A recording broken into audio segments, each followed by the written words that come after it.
Eu ainda lembro quando eu era criança, não ficava quieto no culto, obviamente, criança não consegue entender o que está acontecendo ali.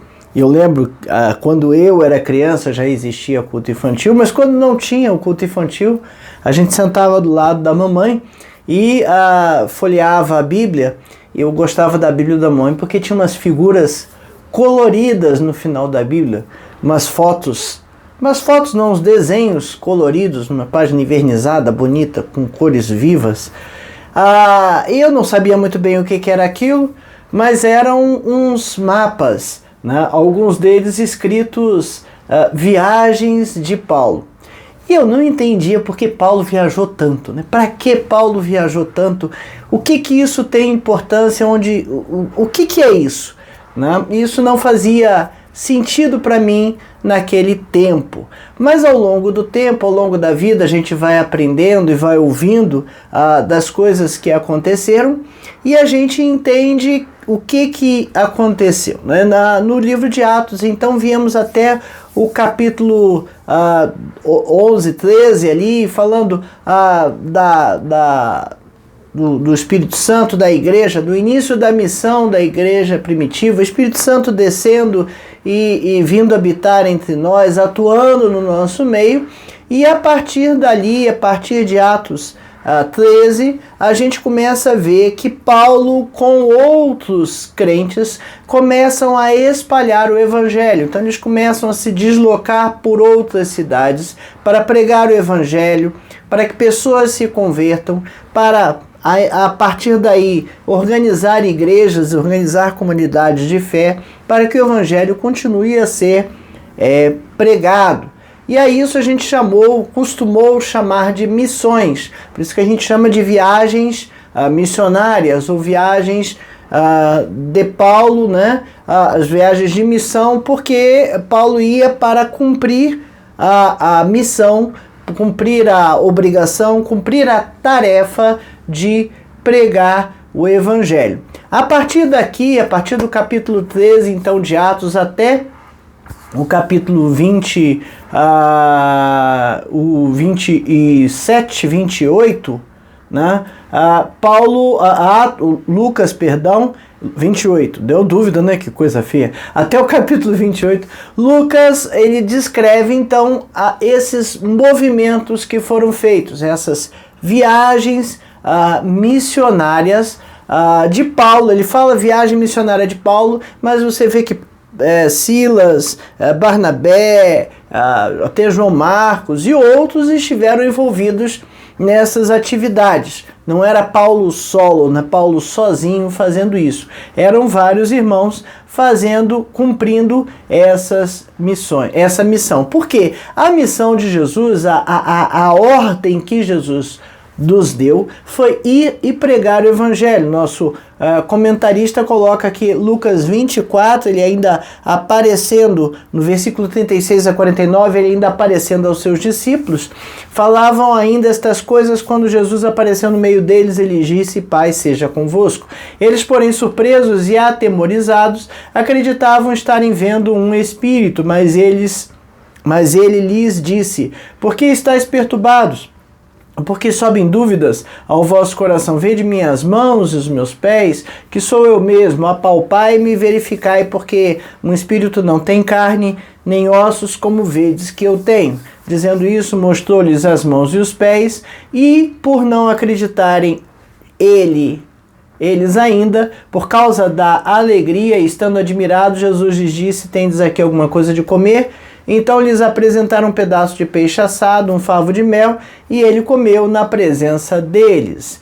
A seguir Jesus lhes disse: São estas as palavras que eu vos falei, estando ainda convosco. Importava que se cumprisse tudo o que de mim está escrito na lei de Moisés e nos profetas. Então lhes abriu o entendimento para compreenderem as Escrituras. E lhes disse: assim está escrito que o Cristo havia de padecer e ressuscitar dentre os mortos no terceiro dia, e que em seu nome se pregasse arrependimento para a remissão dos pecados às nações, começando em Jerusalém. Vós sois testemunhas destas coisas, eis que vos envio sobre vós a promessa de meu Pai, permanecei, pois, na cidade, até que do alto sejais revestidos de poder. O que aconteceu em Atos 1:8, mas recebereis poder ao descer sobre vós o Espírito Santo, e sereis minhas testemunhas tanto em Jerusalém como em toda a Judéia e Samaria, até os confins da terra. Na verdade, Atos 1:8 diz que eles receberiam, em Atos 2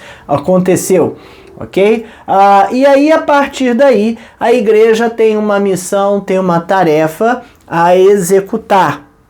Ela precisa ir a todas as nações, a todos os lugares e pregar o evangelho da salvação, as boas novas de salvação.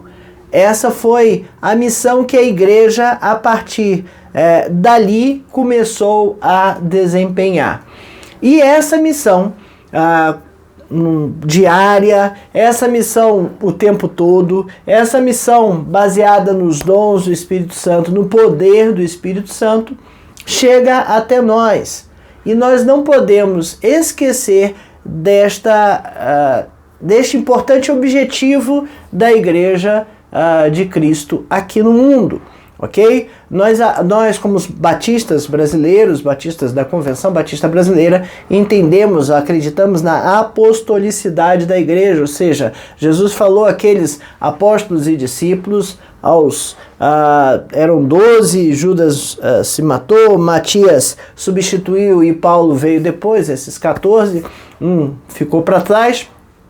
E Jesus falou aos seus discípulos e deu a missão a eles de pregar o evangelho. Hoje nós entendemos e acreditamos na apostolicidade da igreja, ou seja, entendemos que a igreja tem esta obrigação, esta missão de pregar o evangelho. E em algum momento da história, não sei porquê, alguém começou a achar que esta era a missão dos pastores ou era a missão só daqueles que estavam à frente das igrejas, mas nós hoje entendemos com clareza que esta missão é de todos nós, né? Todos nós temos que ir a todas as nações falando destas coisas. Então, a partir de Atos 13, Lucas passa a narrar 3 viagens missionárias, que ele chama de viagens missionárias de Paulo. Veja que essas viagens têm muitos e muitos fatos, muitas coisas. Não chega a ser um diário de viagem,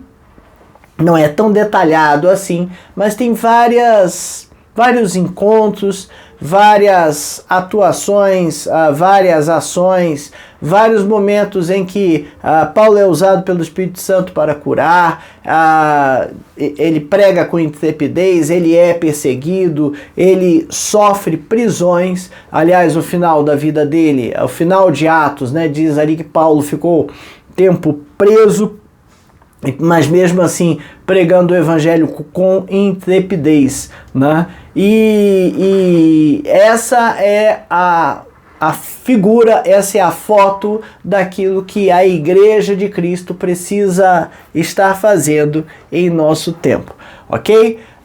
Nosso texto básico aqui, na realidade, são 3 textos. Atos 13, de 1 a 3, Paulo e Barnabé, a primeira viagem missionária. Não fala a primeira viagem missionária de Paulo, mas fala a primeira viagem missionária.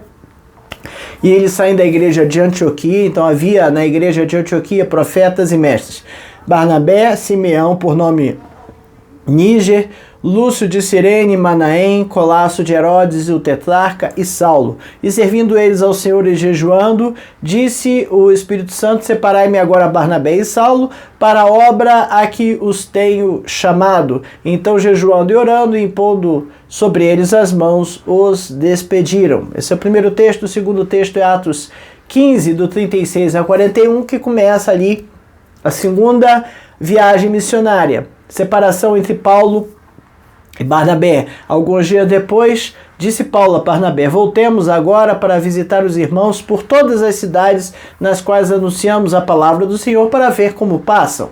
E Barnabé queria levar a João, chamado Marcos, mas Paulo não achava justo levarem aquele que se afastara desde a Panfilha, não os acompanhando no trabalho.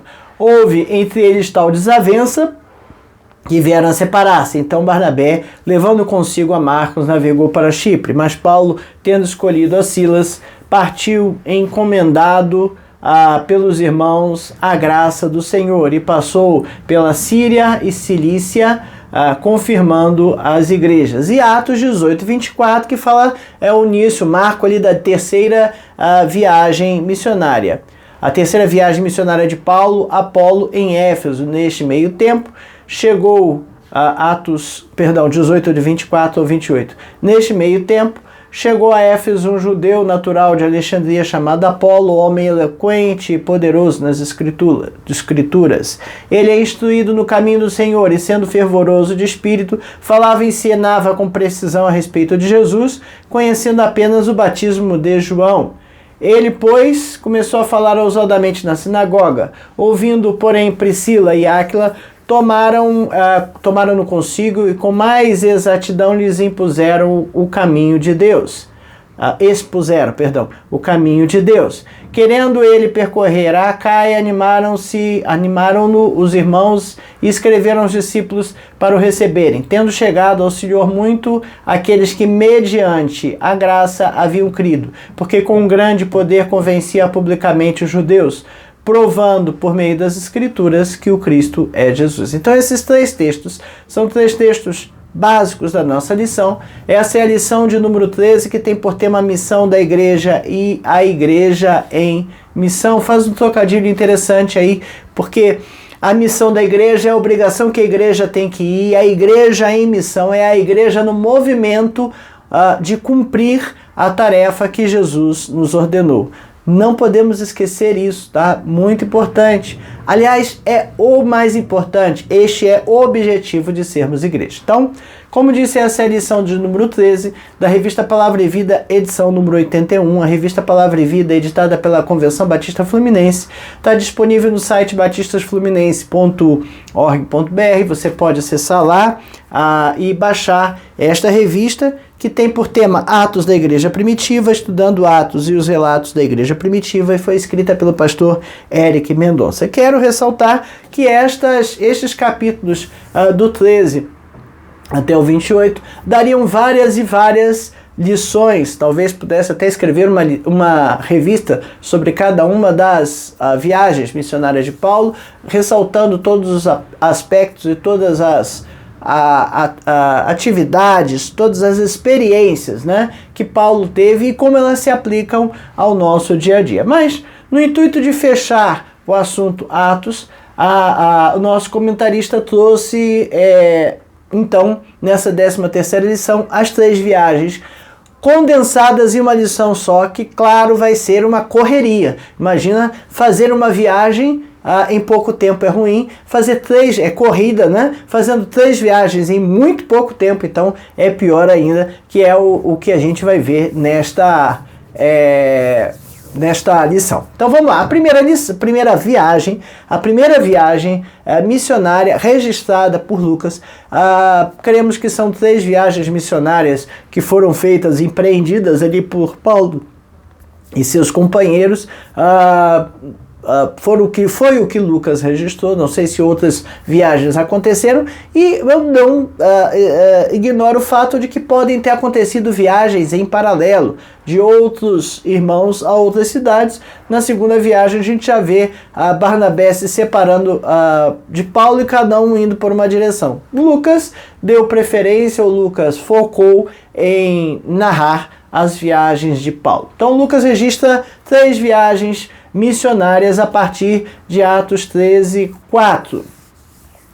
Geralmente, nessas viagens, Paulo está acompanhado de alguém, aí ele planta uma igreja, ele exorta e fortalece as igrejas. Veja que na primeira viagem, Paulo passa nas cidades, prega o evangelho, aquelas pessoas são convertidas, ele organiza ali uma comunidade de fé rapidamente, parte para a próxima cidade e continua fazendo isso.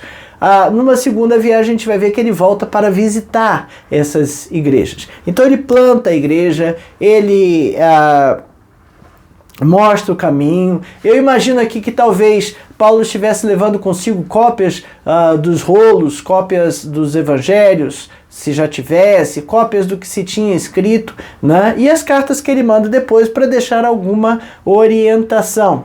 Tá certo? Então ele planta a igreja, ele exorta, ele fortalece as igrejas, e ao longo do que vai acontecendo, ele vai sendo perseguido, ele vai sendo preso, e ele vai passando por problemas, por perturbações.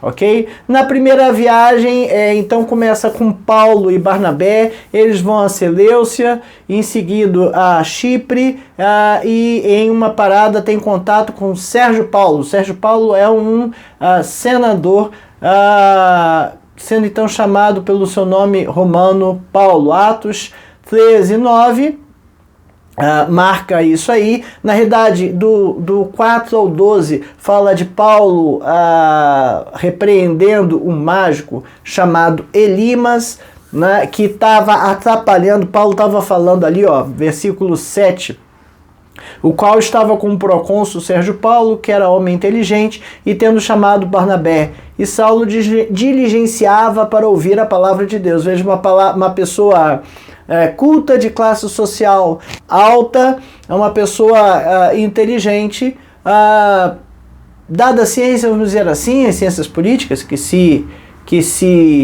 diga desse jeito, como era um político, mas ele estava interessado em ouvir a palavra de Deus. Versículo 8 fala que opunha-se-lhes Elimas, o mágico, porque assim se interpreta o seu nome, procurando afastar da fé o procônsul. Todavia Saulo, também chamado Paulo, então Paulo começa a partir daí a usar o seu nome romano, cheio do Espírito Santo, fixando os olhos nele, disse: ó filho do diabo, cheio de todo engano e de toda malícia, inimigo de toda a justiça, não cessarás de perverter os retos caminhos do Senhor. E aí o camarada se curou, ficou cego, né? Paulo o deixou cego, não ele, Paulo, mas por Deus, né? Continua o versículo 11, pois agora eis que está sobre ti a mão do Senhor e ficarás cego, não vendo o sol por algum tempo. No mesmo instante caiu sobre ele névoa e escuridade, e andando a roda procurava quem o guiasse pela mão. Então o procônsul, vendo que isso sucedera, creu, maravilhado na doutrina do Senhor. Tá? Então a partir daí Paulo começa a usar o seu nome romano. Ok? Ele viu que ficava mais fácil usar seu nome romano, sua identidade romana para isso. Aí tá, ele, como prática dele, ele chega sempre nas cidades e vai às sinagogas. E aí, sendo rejeitado na sinagoga, ele acabava indo aos gentios e pregava. Nesse texto mesmo que eu li, ele começa... no versículo 5, Atos 13:5, fala: chegados a Salamina, anunciava a palavra de Deus nas sinagogas judaicas. Tinham sempre João como auxiliar. Tá? Nos versículos 46 a 52, diz lá: então Paulo e Barnabé, falando ousadamente, disseram: cumpria que a vós outros, em primeiro lugar, fosse pregada a palavra de Deus. Mas posto que a rejeitais, e a vós mesmos vos julgais indignos da vida eterna, eis aí que nos volvemos para os gentios. Porque o Senhor assim nolo determinou, e eu te constituí luz para os gentios, a fim de que sejas para a salvação até os confins da terra. Aos gentios, ouvindo isso, regozijavam e glorificavam a palavra do Senhor, e creram todos os que haviam sido destinados à vida eterna, e divulgava-se a palavra do Senhor por toda aquela região. Mas os judeus instigaram as mulheres piedosas de alta posição e os principais da cidade, e levantavam perseguição contra Paulo e Barnabé, expulsando-o do seu território. E estes, sacudindo contra eles o pó dos pés, partiram para Icônio. Os discípulos, porém, transbordavam de alegria e do Espírito Santo. Tá certo? Romanos 1:16, pois não me envergonho do Evangelho, porque é o poder de Deus para a salvação de todo aquele que crê, primeiro do judeu e também do grego. Procedimento, então, que Paulo adotava quando ele chegava. Ele chegava e ia numa sinagoga falar aos judeus. Os judeus o recusavam, e aí ele ia aos gentios. Ele tinha uma sistemática para fazer isso, e essa sistemática se dava porque Jesus veio dos judeus até inicialmente ou primeiramente para os judeus, o povo escolhido de Deus. Então ele entendia que precisava começar dessa forma. Mas você vai perceber ao longo do tempo que Paulo, para se chegar aos gentios, ele começa a entender como ele pode acessar aquela gente, né?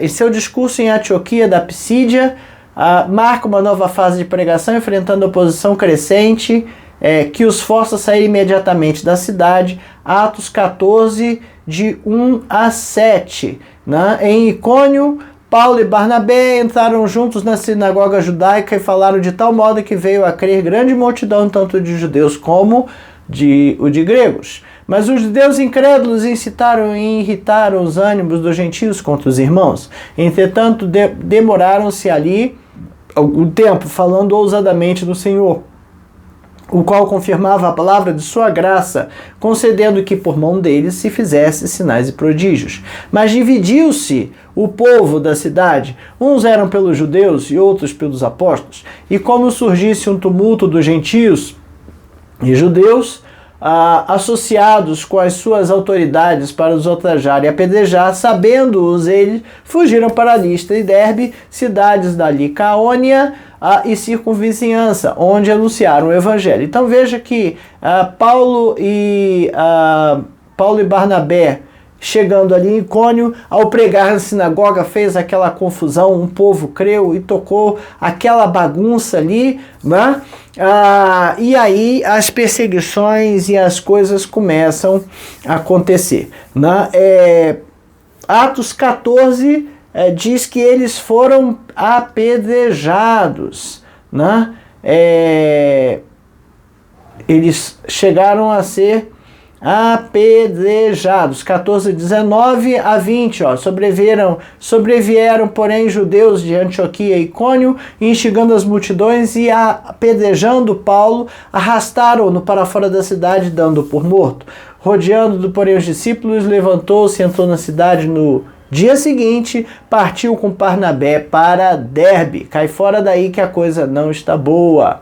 Então veja que eles chegaram a ser apedrejados, né? Mas sobreviveu e partiu para outra, para se esconder e pregar o evangelho. Se esconder não, fugir do risco que ali estava acontecendo. Veja, e prega o evangelho, mas se houver risco, né? Tem porquê eu vou ficar aqui de peito aberto esperando acontecer. Vai acontecer.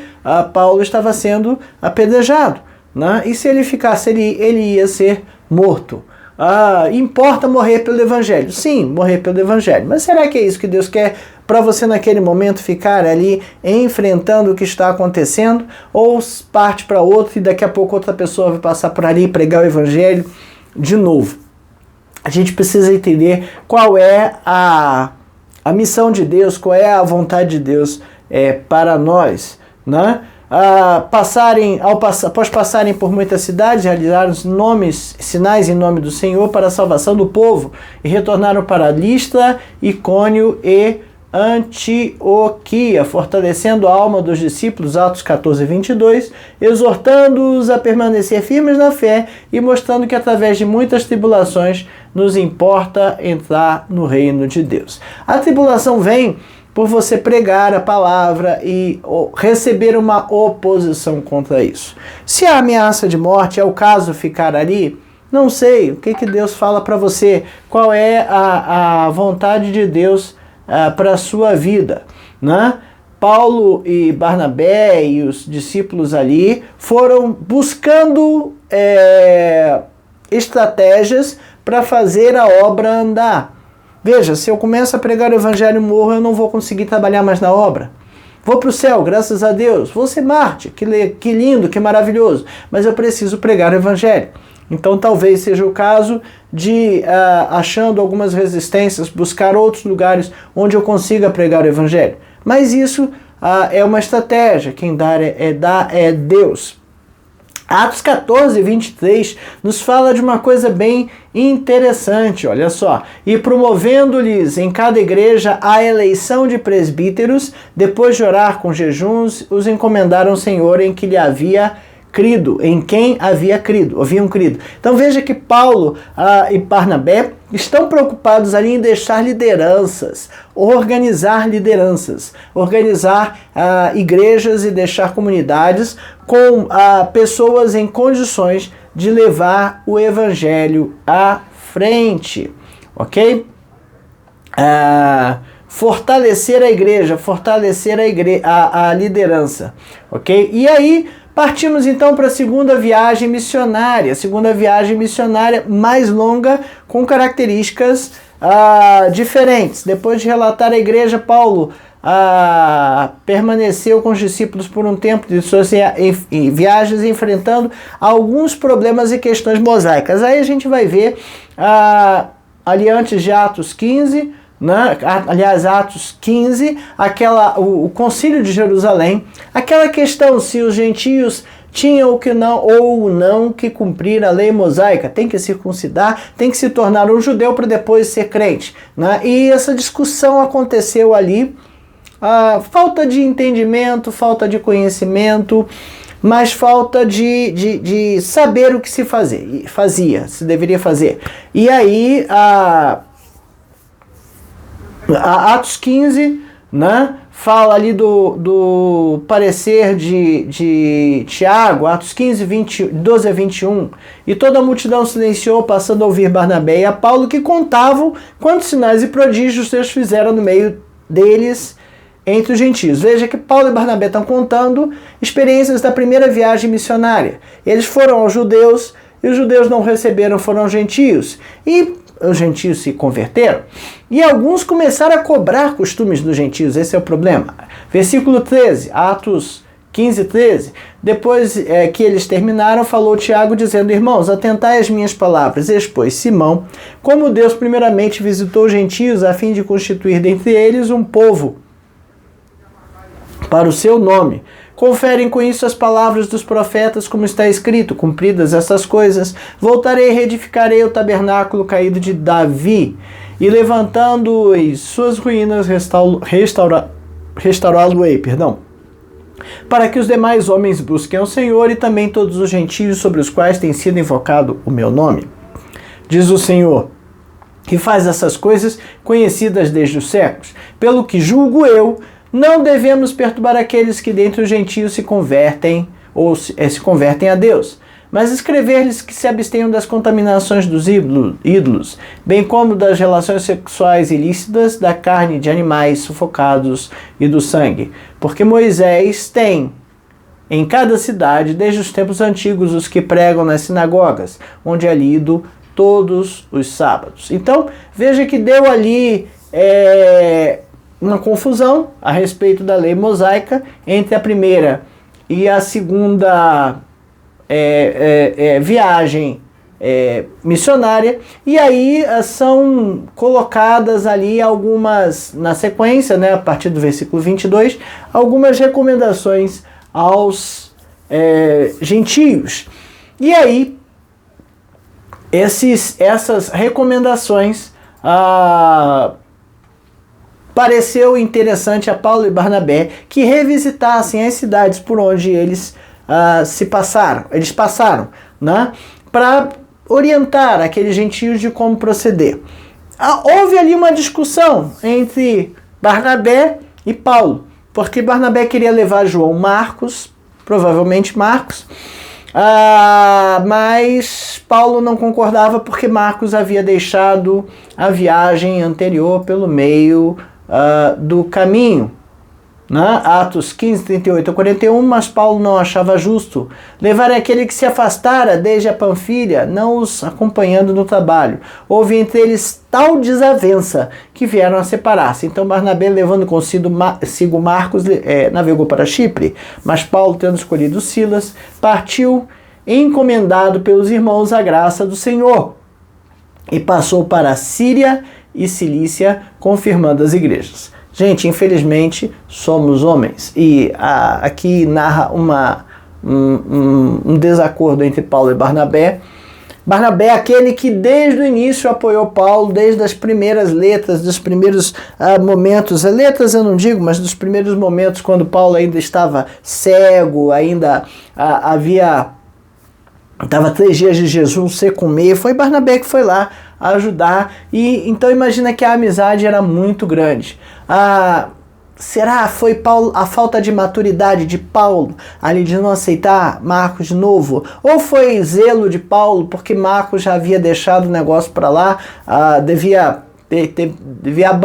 tinha abandonado a viagem, só quer saber de passear, né? Então veja que houve uma desavença, né? Mas eles resolveram dividindo a missão em 2 partes, de tal maneira que Barnabé foi para Chipre com Marcos, Paulo foi com Silas para a Síria e Cilícia, para outras igrejas. E continuavam a pregar o evangelho. Aí Paulo chega a Listra, lá ele conhece Timóteo que é filho de uma mãe judia e pai grego. A Timóteo, Paulo circuncidou para facilitar chegar aos judeus, mas veja que já havia tido aquela discussão sobre o que cobrar dos gentios, né?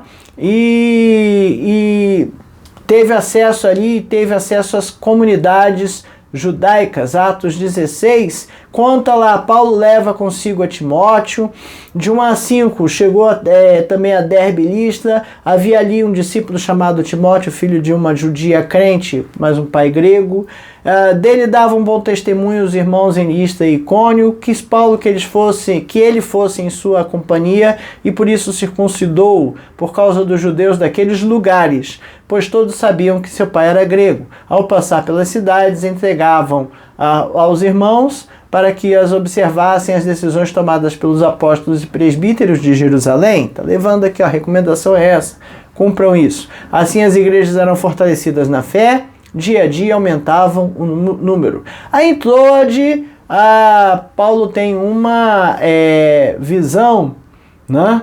À noite, versículo 9, sobreveio a Paulo uma visão na qual um varão macedônio estava em pé e rogava, dizendo, passa a Macedônia e ajuda-nos. Assim que teve a visão, imediatamente procuramos partir para aquele destino, concluindo que Deus nos havia chamado para lhes anunciar o evangelho. Aí Paulo em Filipos, ele conhece Lídia é convertida, vendedora de púrpura, né, temente a Deus, nos escutava, o Senhor abriu o coração para atender as coisas que Paulo dizia. Depois de ser batizada, ela e toda a sua casa nos rogou, dizendo, se julgais que eu sou fiel ao Senhor, entrar na minha casa e ficai, e os constrangeu a isso, tá certo? De Lídia, ali Paulo encontra uma jovem, e essa jovem era possuída de um espírito de adivinhação, não é isso? A cura de uma jovem adivinhadora, versículo 16. Aconteceu que indo nós para o lugar de oração, nos saiu ao encontro uma jovem possessa de espírito adivinhador, a qual, adivinhando, dava grande lucro aos seus senhores. Seguindo Paulo e a nós, clamava dizendo, esses homens são servos do Deus Altíssimo e vos anunciam o caminho da salvação. Isto se repetia por muitos dias. Então Paulo, já indignado, Paulo tinha pavio curto, né? Já indignado, voltando-se, disse ao Espírito, em nome de Jesus Cristo eu te mando, retira-te dela.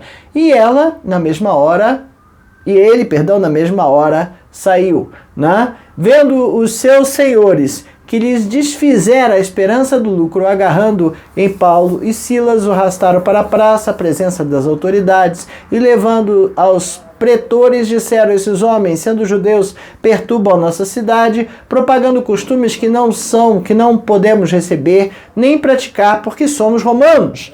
Levantou-se a multidão unida contra eles, e os pretores, rasgando-lhe as vestes, mandaram açoitá-las com varas. E depois de lhes darem muitos açoites, lançaram no cárcere, ordenando ao carcereiro que os guardassem com toda a segurança. Aí acontece aquela história ali do 23 ao 26, que Paulo e Silas na prisão, açoitados, todos machucados, cantam, há um terremoto, as cadeias se abrem, o carcereiro acha que todos fugiram, pensa em se matar, mas Paulo não deixa ele se matar. O carcereiro é convertido, né, e é batizado. No dia seguinte, os pretores mandam soltar Paulo e Silas, e Paulo, eu sou cidadão romano. Eu quero que vocês venham aqui me pedir desculpa porque vocês me açoitaram sem julgamento, né? E ele faz aquela coisa bacana ali, né? E aí, enfim, eles vão lá, pedem desculpas, pedem que não façam mais, claro que eles vão fazer, e aí outros se encontram de novo na casa de Lídia e aí seguem viagem e vão para Tessalônica, né? Em Tessalônica eles pregam por 3 semanas, convertendo muitos tementes a Deus. Aí vem a Bereia, lembra? Os bereanos, aqueles que de Bereia que iam vendo ali o que Paulo dizia, iam conferindo nas escrituras ser assim mesmo. Paulo houve muitas conversões em Bereia, mas Paulo saiu devido às ameaças dos judeus. Silas e Timóteo ficaram lá enquanto Paulo seguiu sozinho para Atenas. Atenas, ele vai na sinagoga pregar e, claro, como não é recebido, ele vai para o Areópago e ao mercado. E aí ele fala, ele tem um debate com filósofos, né, estoicistas e epicuristas, né, ramos da filosofia que existem até hoje, tá certo? E ali ele fala do Deus desconhecido, ele vê vários altares, um estava lá escrito ao Deus desconhecido, e ele prega apresentando que o Deus desconhecido era na realidade um único Deus, né?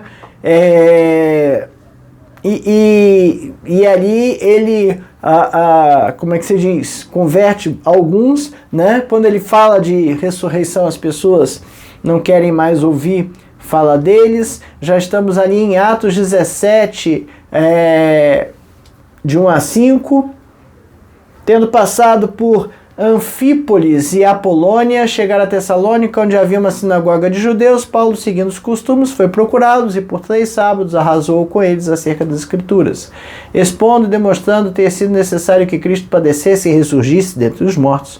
E este, dizia ele, é o Cristo Jesus que vos anuncio. Alguns deles foram persuadidos e unidos a Paulo e Silas, bem como uma numerosa multidão de gregos, piedosos e muitas distintas mulheres. Os judeus, porém, movidos de inveja, trazendo consigo alguns homens maus dentre a malandragem, juntando a turba, alvoroçaram a cidade, assaltando a casa de Jason, procuraram trazê-lo para o meio do povo, né? E aí levam Jason para ser apedrejado, ele acaba não sendo apedrejado. Aqueles que perturbam o mundo chegaram entre nós, e eu fico imaginando se a gente anda perturbando o mundo ou não neste sentido. No sentido de que, será que nós temos falado do Evangelho como devemos, como temos que falar? Ou será que nós temos nos calado a respeito destas coisas? Atos 18, de 9 a 11, né, teve Paulo durante a noite uma visão, em que o Senhor lhe disse, não temas, pelo contrário, fala e não te cales, porquanto eu estou contigo, e ninguém ousará fazer-te mal, pois tenho muito povo nessa cidade. Ele permaneceu 1 ano e 6 meses, ensinando entre eles a palavra de Deus. E o final da segunda viagem missionária, Atos 18, mas Paulo, havendo permanecido ali muitos dias, por fim, despedindo-se dos irmãos, navegou para a Síria, levando em sua companhia Priscila e Áquila, depois de ter raspado a cabeça em secreto, porque tinha tomado um voto. Ok? E aí a gente parte para a terceira viagem missionária. Paulo parte mais uma vez para a Galácia, indo até Éfeso, onde Áquila e Priscila tinham ficado na segunda viagem. Lá conheceram Apolo, que era um douto, ele era doutor, ele era estudado, eloquente, grande pregador. E logo lá para frente você vai ver, né? Eu sou de Paulo, eu sou de Cristo, eu sou de Apolo, é esse Apolo aí, né? Após ter recebido instruções de Priscila e Áquila, seguiu para Coríntios. Chegado a chegada de Paulo a Éfeso foi importante, pois que estavam ali haviam recebido apenas o batismo de João e não sabiam nada sobre o Espírito Santo. Atos 19, 6. Interessante, 19, de 1 a 7 até. Aconteceu que, estando Apolo em Corinto, Paulo, tendo passado pelas regiões mais altas, chegou a Éfeso e, achando ali alguns discípulos, perguntou-lhes: recebestes, porventura, o Espírito Santo quando crestes? Ao que eles responderam: pelo contrário, nem mesmo ouvimos que existe o Espírito Santo. Então Paulo perguntou: em que, pois, fostes batizados? Responderam: no batismo de João. Disseram-lhe Paulo: João realizou batismo de arrependimento, dizendo ao povo que cresce naquele que vinha depois dele, a saber, em Jesus. E eles, tendo ouvido isso, foram batizados em nome do Senhor Jesus. Impondo-lhes Paulo as mãos, veio sobre eles o Espírito Santo, e tanto falavam em línguas como profetizaram. Eram ao todo uns 12 homens. Então veja que ali havia diferenças de conhecimento. Uns conheciam a respeito do Espírito Santo e outros não. Né? Quem estava lá em Atos 2 ouviu falar do Espírito Santo, mas esses homens desta cidade em Éfeso não sabiam nada a respeito disso. E Paulo então lhes impôs a mão para que recebessem o Espírito Santo. Ok? Apesar de pregar a eles o coração duro do povo, levou Paulo a mudar de local, indo para Tirano, escola de Tirano. Ali permaneceu por 2 anos. Atos 19, 10 durou isso por espaço de 2 anos, dando ensejo a todos os habitantes da Ásia ouvissem a palavra do Senhor, tanto judeus como gregos. Ok? Ficou lá por 2 anos. Durante um longo período, em Éfeso, Paulo decidiu ir a Jerusalém na sua 3ª missão, acompanhado por Timóteo, Tito, Erasto, Gaio, Aristarco, Epáfras. Nesse período, as igrejas foram estabelecidas em Colossos, Laodiceia, Hierápolis e até Troade. Em Efésio, Paulo enfrentou provações, lutando contra feras, doenças, perigos de morte e acusações. Mesmo assim, ele sempre buscou refúgio em Deus, que o consolou e o animou, né?